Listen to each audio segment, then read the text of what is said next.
O Júlio Verde é uma campanha criada pela Associação de Câncer de Boca e Garganta. Essa ação é apoiada pela OMS, a Organização Mundial de Saúde.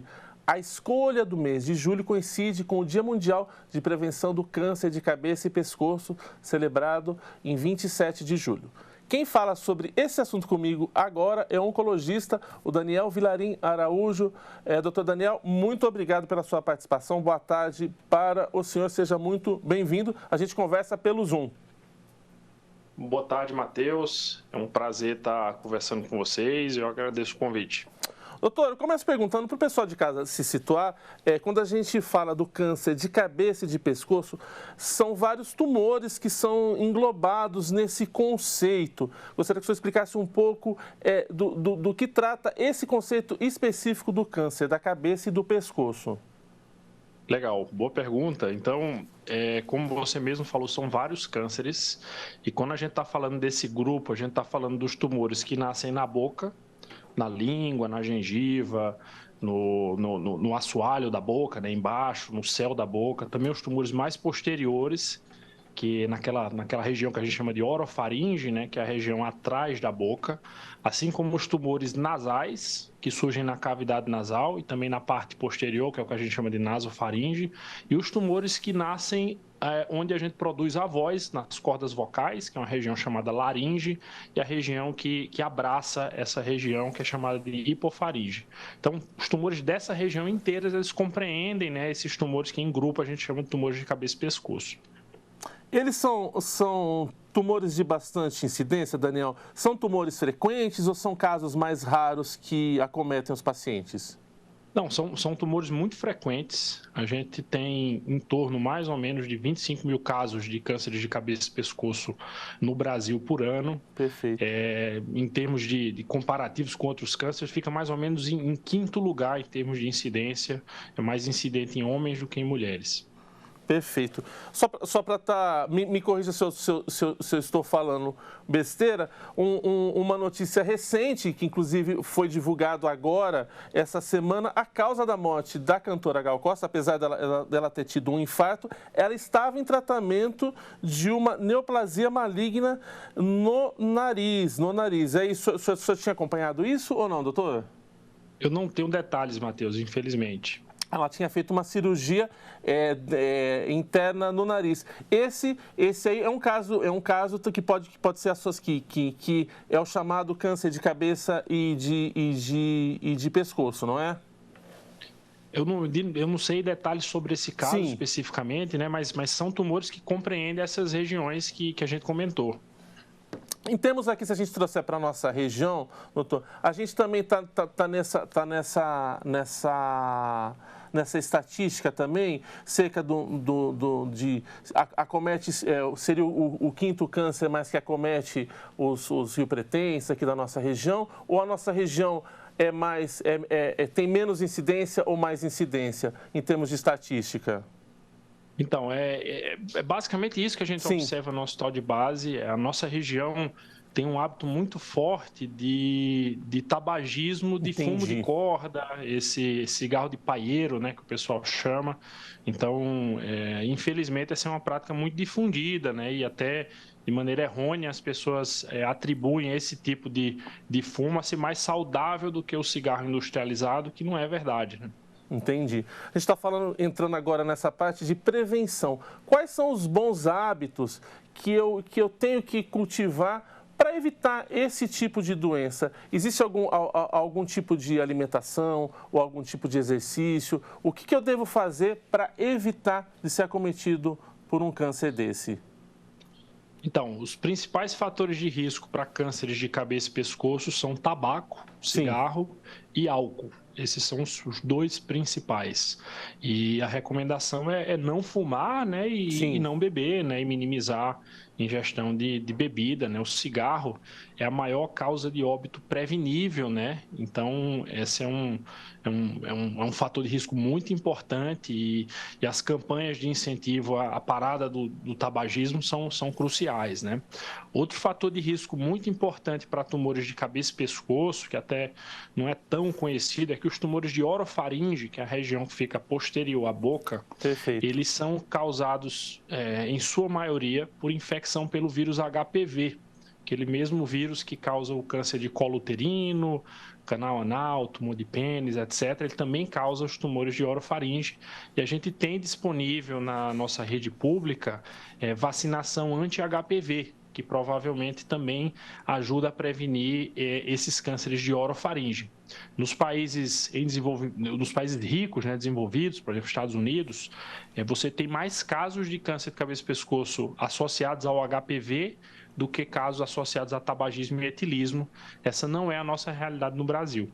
Perfeito. Reforçando para o pessoal de casa, o senhor comentou a respeito dessas crenças populares, essas bobagens que as pessoas escutam, que um tipo de cigarro ou um tipo de fumo seria melhor que o outro.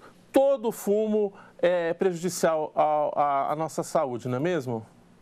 Sem dúvida, todo fumo é prejudicial.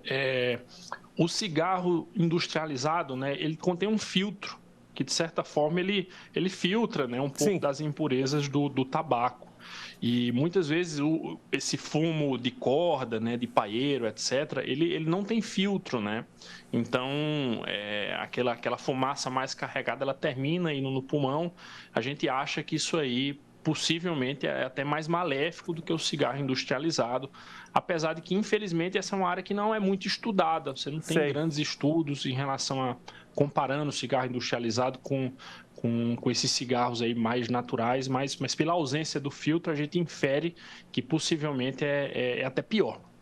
Vamos falar um pouquinho agora sobre diagnóstico. Para o pessoal que está nos assistindo lá em casa, o que você recomenda? Existem alguns sinais que o nosso corpo dá que deve acender uma luz amarela para a gente procurar um especialista? Alguma coisa que meu corpo tá de uma forma diferente, ou alguma febre, alguma rouquidão, que eu preciso procurar um especialista logo? Legal, Matheus. Então, tem algumas coisas que podem acontecer que devem ligar o alerta. Então, por exemplo, uma ferida na boca, dentro da boca, na Perfeito. língua, no assoalho da boca, no céu da boca, que não cicatriza. Então, que está ali, não está cicatrizando, pode doer, pode não doer, mas procurar avaliação médica ou um dentista, né, para fazer uma avaliação e, eventualmente, fazer uma biópsia dessa lesão. Outro sinal importante é alteração na voz. Então, a voz mudou o tom da voz, ficou rouco. Então, procurar também uma avaliação, pode ter alguma alteração ali nas cordas vocais. Por estar nessa região aqui do pescoço, outro sintoma que chama a atenção é a dificuldade de engolir. Às vezes, a perda de peso, a pessoa engasgando, dificuldade de engolir. Então, também muito importante passar por uma avaliação médica para investigar um pouco melhor esses sintomas. Outra coisa que também pode acontecer é o surgimento de caroços, né? Aqueles populares ínguas, né? No pescoço. Então, o surgimento de uma íngua que não melhora, não vai embora. Então, isso também deve deflagrar, né? Procurar uma atenção médica para iniciar uma investigação. Brasileiro, via de regra, doutor, costuma ser um pouco medroso, gosta de adiar as coisas. Qual que é a importância do diagnóstico precoce, de assim que eu detectar qualquer uma dessas irregularidades, dessas alterações no meu corpo, eu buscar um profissional para saber o que está acontecendo? É fundamental, Matheus, fundamental. Assim, quanto antes o câncer é diagnosticado, e aqui não só tumores de cabeça e pescoço, mas qualquer câncer de uma maneira geral, mais fácil é tratar. Tanto em termos da agressividade do tratamento, então cânceres mais precoces vão precisar de um tratamento mais brando, assim como isso aumenta também muito a chance de cura. Então, a pior coisa que acontece para os médicos, né, é quando a gente está diante de um paciente que já tem uma doença muito avançada, que a gente sabe que ali vai ser um tratamento mais difícil e que, infelizmente, as chances dele do paciente ficar curado, elas são menores. E que tipo de exames que a gente pode fazer para detectar esse tipo de tumor? Que os médicos costumam pedir para fazer isso. Existe algum exame que utilize mapeamento genético ou são só exames de biópsia, esse tipo de coisa? Então, os principais exames, o principal exame, na verdade, seria a avaliação de um otorrinolaringologista ou um cirurgião de cabeça e pescoço, que é o especialista nessa área, né? Tem alguns exames por vídeo, que é a laringoscopia direta, um exame que chama nasofibroscopia, que aí ele vai observar o aspecto, né, interno da região de cabeça e pescoço, e o diagnóstico definitivo de câncer, ele vem através da biópsia, né? Tirar um pedaço ali da lesão, etc. E o patologista vai olhar a lâmina e ver a característica daquilo que foi retirado e confirmar se tem um câncer ou não ali. Daniel, e os tratamentos? Quais são os tratamentos indicados nesse caso? Cirurgia, químio, rádio? Como é que a maioria dos casos é tratado? Então, os principais tratamentos são a cirurgia e a radioterapia. E você vai usar esses tratamentos em diferentes espectros de doença, né? Desde as doenças mais precoces, né, até as doenças mais avançadas. Nos casos mais graves, a gente associa quimioterapia junto da radioterapia. Perfeito. Aí já é um pouco mais difícil. E quando a doença ela já criou metástase, né, quando ela criou raiz em algum outro órgão fora da região de cabeça e pescoço, aí o principal tratamento passa a ser a quimioterapia. E via de regra, esses pacientes, eles não conseguem, a gente não consegue eliminar a doença por completo, né? Trata-se de um tratamento paliativo. Perfeito. E a reabilitação é uma reabilitação muito penosa, muito sofrida? Como é que hoje em dia está sendo a reabilitação desses pacientes que passaram por esses tratamentos? Então, isso melhorou muito, né? Então, desde as técnicas cirúrgicas, que elas estão... deixou-se de fazer aquela máxima cirurgia possível para a mínima necessária, Perfeito. né? Então, isso confere uma qualidade de vida melhor e uma velocidade mais rápida de reabilitação para os pacientes, assim como a radioterapia melhorou. Então, as técnicas mais modernas, elas permitem que você faça uma radiação mais direcionada para onde tem câncer e menos para as áreas saudáveis, né?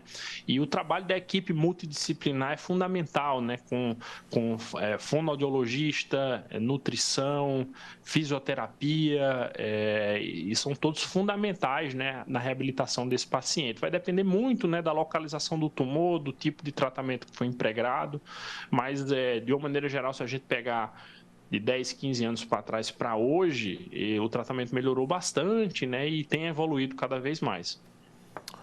Doutor, para a gente encerrar nosso papo, gostaria de perguntar para o senhor se faltou alguma coisa que a gente tem que ressaltar para o pessoal aí de casa, alguma coisa que a gente tem que reforçar para quem está nos assistindo? Eu acho que a gente cobriu bastante coisa, Matheus. Eu queria reforçar 3 coisas. A primeira é, se você tiver alguma ferida na boca, algum sintoma esquisito, mudança da voz, Perfeito. Perda de peso inexplicada, procura um médico, tá? Para você passar numa avaliação e fazer um diagnóstico. Segunda coisa é parar de fumar e parar de beber. Isso é agora, né? nesse instante. Essas são excelentes decisões. E a outra coisa é vacinação. Vacinação Perfeito. contra o vírus HPV é fundamental, né? Então a gente tem que incentivar as nossas crianças a serem vacinadas para a gente conseguir erradicar vários cânceres, inclusive os cânceres HPV relacionados de orofaringe. Doutor, para a gente encerrar agora de vez o nosso papo, eu gostaria que o senhor, que é um especialista nisso, deixasse uma mensagem de otimismo para o pessoal que está nos assistindo para procurar ajuda. Esses cânceres são tratáveis e são curáveis, não são? Exatamente. Então, eu queria convidar a população, né, principalmente aqueles que estão precisando, que tem alguma dessas características que a gente mencionou, para procurar assistência médica. A gente não morde, viu? A maioria de nós somos pessoas bacanas. E quanto antes esse diagnóstico for feito, é melhor para o paciente, né, melhor para o sistema de saúde, e melhor para todo mundo, na verdade, né? Então, quanto menos doente, mais o médico fica feliz, é isso? Com certeza, o médico, todo mundo, né? Uma pessoa consegue Sim. voltar para o seu trabalho, contribuir, né, para a sociedade. Então, isso é muito importante para todo mundo. É isso aí, eu agradeço a participação do oncologista clínico Dr. Daniel Vilarim Araújo, que trouxe informações importantíssimas para que você que está nos assistindo aí em casa procure ajuda e pare de fumar e de beber agora.